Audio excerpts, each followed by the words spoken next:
조금 순서가 바뀌었습니다. 일부러 조금 6학년들의 헌신 예배이기 때문에 특별하게 앞순서에 한번 해보고 싶어서 순서를 바꿔봤는데요. 잘 참여해주셔서 여러분 감사드리고요. 오늘 6학년 헌신 예배로 우리가 또 예배를 드립니다. 오늘 함께 나눌 말씀은 누가복음 2장 20절의 말씀으로, 오늘 말씀은 우리 공과책에 있는 말씀과 같은 맥락이지만 다른 이야기를 담고 있는 말씀을 좀 찾아왔습니다. 개인적으로 전사님은 마태, 마가, 누가복음 해가지고 우리가 공관복음서라고 부르는데 그 중에 누가복음의 말씀을 제일 좋아해요. 그 이유는 누가복음은 똑같은 예수님에 대한 이야기를 마태, 마가, 누가가 담고 있지만 누가복음은 특별히 같은 예수님의 사역을 보고도 누가는 소외된 자들과 위로가 필요한 자, 연약한 자들을 위로하시는 예수님의 모습을 강조하고 있기 때문에 전사님 개인적으로 누가복음의 말씀을 정말 좋아합니다. 그래서 오늘 본문에서는 읽은 것처럼 이 누가복음의 주인공으로, 예수님의 탄생을 축하하는 첫 주인공으로 목자라는 사람들을 등장시킵니다. 목자, 지금으로 따지면 우리에게 양치기로 이해할 수 있는 사람들을 등장을 시키는 것이죠. 그 누구보다 가장 먼저 이 땅에 오신 예수님을, 아기 예수님을 예배하고 경배했던 목자들의 이야기를 함께 나눠보면서 이번 대림절 네 번째 주에 이 누가복음을 통해 우리에게 주시는 말씀의 의미를 한번 기억해 보고자 합니다. 먼저 성경에는 여러분 구약과 신약에 거쳐서 다양한 목자들이 등장합니다. 혹시 여러분 목자 하면 떠오르는 사람이 있으실까요? 목자, 양치기 누가 있을까요? 예수님이라고 생각하시는데 성경 전체에서도 생각해 보면 여러분 아브라함도 목자였고 이삭도 목자였고 요셉과 다윗도 맞아요, 목자였어요. 우리가 이렇게 처음으로 구약 성경에서 마주하는 목자의 모습은 바로 리더거나 부호라고 불리는 부자의 모습으로 많이 그려집니다. 그가 속해 있는 공동체, 가족들을 지키는 리더의 모습이었고, 그 당시에는, 구약 시대에는 유목생활, 여러분 유목생활이 뭔지 아시나요? 떠도는 생활, 떠돌면서 한 곳에 있는 게 아니라 거하면서 돌아다니면서 사는 삶이었기 때문에 이 목자가 리더이자 또 양치기이자 가족의 보호자는 역할로 구약 속에서 많이 등장합니다. 그런데 시대가 많이 지나고 이 사람들이 떠돌아 사는 게 아니라 여러분 한 곳에 정착해 살기 시작해요. 그거를 우리가 흔히 이제 신약의 시대라고 한다면, 신약의 시대에서는 이 목자들의 의미가 굉장히 많이 바뀝니다. 구약에서는 리더거나 굉장히 부유한 사람의 모습이었다면 신약 시대에는 이 목자들이 멸시받는 사람들이고 죄인으로 취급받기 일쑤였습니다. 여러분 너무 이 사이의 갭 차이가 너무 크죠? 구약 시대에는 리더이자 부자, 부유하고 정말 많은 걸 가진 사람으로 표현되는데, 신약 시대에는 누군가를 속이기 일쑤고 신뢰할 수 없고 그렇게 항상 멸시받고 손가락질 받는 죄인으로 이 목자들이 많이 표현이 되는 것이죠. 그들의 어쩔 수 없는 상황과 모습 때문에 율법을 지키지 못한다라고 오해를 받았고 신앙이 없는 사람으로 여겨져 죄인 취급받기가 일쑤였습니다. 그렇다면 그 당시 왜 이 목자들은 그렇게 죄인 취급받고 멸시받는 사람으로 위상이 떨어질 수밖에 없었을까요? 전사님이 그 이유를 한 3가지 정도로 찾아와 봤어요. 첫 번째 이유는 양들 풀을 먹여야 해서라는 이유가 있었다고 해요. 여러분 이게 무슨 의미일까요? 왜 양들 풀을 먹여야 하는데 멸시받는 사람으로 죄인으로 여겨질 수밖에 없었을까요? 그 당시에는 신약시대가 들어오면서 전부 다 자기 땅을 소유하고 자기의 밭을 소유하고 자신의 토지를 소유하는 그런 삶을 살았어요. 그런데 여러분 한 곳에 머물면서 수백 마리의 양을 먹이면서, 풀을 먹이면서 키워갈 수 있을까요? 그게 많이 어려웠던 거예요. 지금은 우리가 건초도 준비하고 먹을 것도 따로 준비해서 이 양들을 한 군데에서 보호하면서 먹일 수 있었지만, 그때 당시에 이 목자들은 이 지역을 돌아다니면서 풀이 난 곳에 가서 양을 먹여야 했던 거죠. 그런데 이 땅의 주인들은 굉장히 억울했던 거예요. 나는 내가 작물을 키워놓거나 이 땅의 작은 풀 하나도 나의 것이라 생각하는데, 목자들은 어쩔 수 없다는 이유로 필연적으로 이 양들을 먹이기 위해서 다른 사람이 사유지를 침범하기 일쑤였기 때문이에요. 그래서 신약성경 시대에는 목자들이 점점 멸시받는 사람들로, 사기꾼과 같은 사람들로, 또 치유받지 못하는 사람들로 여겨집니다. 두 번째 이유는 쉴 수 없어서라는 이유가 있습니다. 쉬지 않고 일하고 쉬지 않고 내 일을 열심히 하며 좋은 거 아닌가? 라고 생각할 수 있는데 구약 시대에는 쉴 수 없었어라는 이유가 참 죄인이 될 수밖에 없는 치명적인 이유였다고 해요.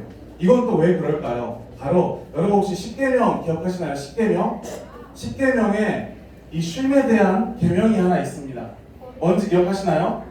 안식일을 기억하여 거룩히 지키라. 그런데 이 옥자들에게 양을 키우는 날 정해져 있을까요? 월요일부터 토요일까지만 양을 키우면 주일날은 양들이 알아서 살아갈까요? 그러지 못했던 거예요. 그래서 목자들은 어쩔 수 없이 양들을 먹여야 했고 물을 마셔야 됐고 또 늑대나 동물들로부터 보호해야 했기 때문에 이 목자들은 쉴 수가 없었어요.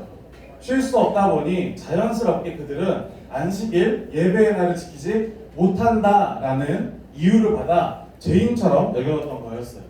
다른 사람의 땅을 침범할 수밖에 없었고 안식일을 어길 수밖에 없었던 그들의 환경이 있었던 것이죠. 마지막 세 번째 이유는 일하는 환경이 좋지 않아서라는 이유가 있었다고 합니다. 일하는 환경이 왜 좋지 않았을까요? 구약 성경에 보면 그런 표현이 있어요. 죽은 동물의 이 피를 만지거나 동물의 배설물을 만지면 다음 날까지 부정하다라고 여겨지는 율법의 구절이 있었습니다. 그런데 여러분 양들을 키우다 보면 아까 첫 번째 이유처럼 다른 사람의 땅에 들어가서 풀을 먹고 양들이 만약에 똥을 쌌어요. 그러면 어떻게 해야 될까요? 그냥 내 땅 아니니까 하고 버리면 가면 될까요? 그러지 못했던 거죠. 항상 이 배설물을 치워야 했고 때로는 이 양들을 죽여서 잡아야 된다면 손에 피를 묻혀야 하기 때문에 그들은 항상 사람들에게 부정한 사람으로 여겨졌던 거예요.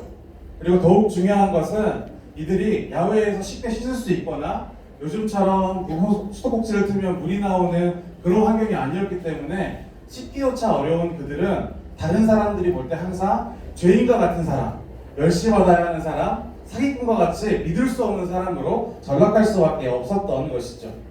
그래서 많은 사람들은 목자, 이 양치기들을 이 구약 신약 시대의 사람들은 목자나 양치기라는 직업으로 이해하지 않고 사기꾼처럼 아니면 신앙이 없는 배교자처럼 여기기도 했다고 합니다. 그런데 오늘 말씀에서는 그런 목자들이 오늘 천사와 마주하는 장면들이 소개됩니다. 그런 목자들이 그 어떤 날도 자신의 안식일을 지키지 못하고 또 어쩌면 씻지 못하고 쉬지 못하는 그런 모습으로 그날 저녁에도 양들을 키우고 있었습니다. 자신의 양들을 보호하고 있었던 것이죠. 그런데 어느 때처럼 그렇게 쉬지 못하는 목자들에게 천사가 찾아옵니다. 오늘의 본문의 사건이 등장했던 거예요. 천사들이 찾아와서 그 천사가 그들에게 이렇게 전합니다. 우리 위에 적혀있는 글을 한번 같이 읽어볼까요? 자, 시작. 온 백성에게 미칠 큰 기쁨의 좋은 소식을 전하노라. 천사가 어쩌면 항상 소외받고 외면받고 배제당했던 사람들에게 와서 처음으로 이렇게 얘기하는 거예요. 어떤 사람들, 저 예배당에 모여있는 사람들을 위한 게 아니라 저 마을 속에 있는 사람들을 위한 복음의 소식이 아니라 이런 너희들까지 포함한 온 백성에게 미칠 좋은 소식을 가지고 왔다라고 이야기합니다. 그리고 나서 다시 한번 그들의 마음을 감동시키는 한마디를 합니다. 자, 이 천사의 말도 같이 한번 읽어볼까요? 자, 시작.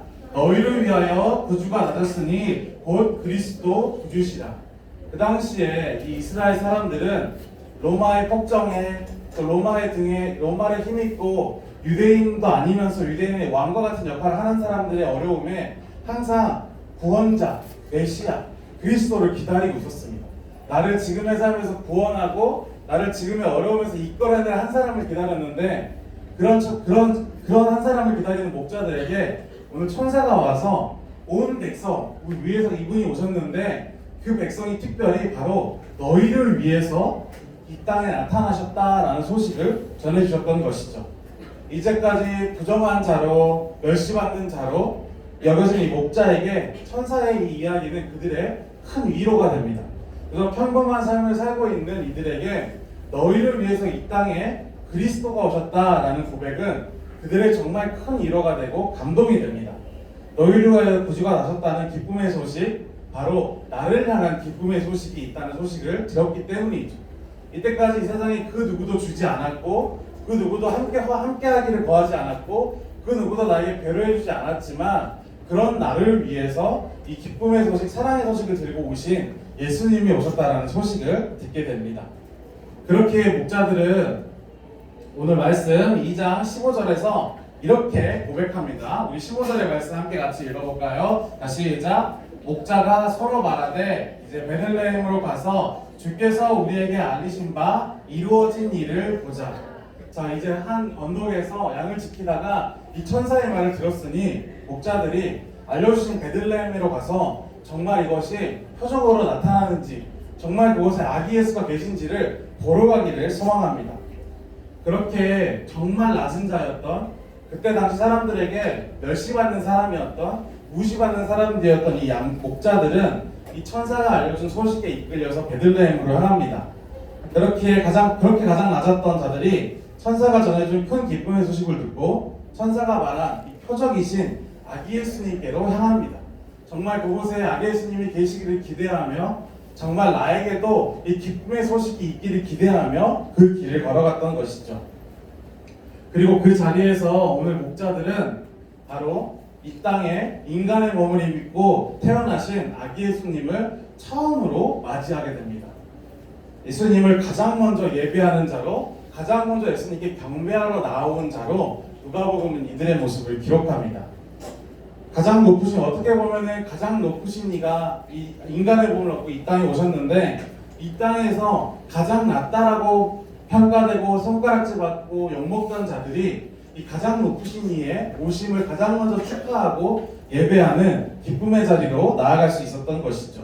가장 높으신 분의 독생자로 인간의 몸을 입고 이 땅에 오신 예수님을 가장 먼저 경배하고 예배드리며 그 복된 소식이 나라를 향한 기쁨의 소식이라는 걸 깨닫는 첫 번째 사람이 된 사람들이 바로 오늘 본문에 나타난 목자들의 모습입니다. 여러분, 오늘 이 목자들의 모습을 통해서 우리가 한번 생각해보고 고민해 볼 수 있는 건 과연 복음이 무엇일까라는 이야기입니다. 과연 복음이 무엇일까? 즉 예수님이 이 땅에 오심이 우리에게 어떤 의미일까를 생각해 볼 수 있는 이 대림절 마지막 네 번째 주일, 그리고 성탄절을 앞둔 한 월, 화, 수, 목, 오늘까지 하는 이 5일간의 기간이 되었으면 좋겠습니다. 누구에게나, 모든 사람들에게나 바로 찾아오는 사람들, 구하는 사람들에게 기쁨의 소식이 되기 위해 오신 예수님의 오심이 오늘의 복음의 이야기라는 소식을 우리에게 전해줍니다. 그리고 이 복음은 잘생겨야만, 똑똑해야만, 돈이 많아야만, 교회를 많이 나와야만 주어지는 것이 아니라 조건 없이, 아무런 이유 없이 예수님께 나아오는 모든 자들에게 기쁜 소식이 되기 위해서 주어지는 것이 복음이다라는 것을 기억할 수 있는 우리 친구들이 되었으면 좋겠습니다. 특별히 이번 주는 우리가 6학년 헌신 예배로 예배를 드립니다. 이제 이번 주와 다음 주 졸업 예배까지 하면 6학년 언니 오빠들은 다른 예배로 떠나게 되는데, 이런 떠나게 되는 6학년들에게 오늘의 말씀을 더 분명하게 전하고 싶습니다. 우리가 이곳에서 예배드리지 않더라도, 어느 곳에 있더라도 우리가 항상 함께 기도하고 그들을 사랑하는 것처럼 예수님께서도 여러분의 복된 소식이 되어 어느 때나 여러분의 힘이 되어주시고 위로가 되어주시고 사랑이 되어주실 것이라는 걸 기억하고 느낄 수 있는 이 대림절 네 번째 주일, 그리고 여러분의 성탄의 주일 되기를 소망합니다. 우리 마지막으로 우리 함께 읽었던 누가복음 2장 20절 말씀 함께 읽고 오늘 말씀 마치도록 하겠습니다. 함께 읽겠습니다. 시작. 목자들은 자기에게 이르던 바와 같이 듣고 본 그 모든 것으로 인하여 하나님께 영광을 돌리고 찬양하며 돌아가니라. 대림절 네 번째 기간, 그리고 여러분들의 성탄을 기다리는 이 기간 동안에 주신 말씀을 통하여서 오늘 20절에 나타나 있는 목자들의 모습처럼 우리가 오늘 만난 말씀을 통하여서 나의 자리에서 더욱 하나님께 영광을 돌릴 수 있는, 또 이어지는 찬양 가운데도 더욱 기쁨으로 찬양할 수 있는 우리 소년일부 친구들의 모든 모습 되기를 주님의 이름으로 소망합니다.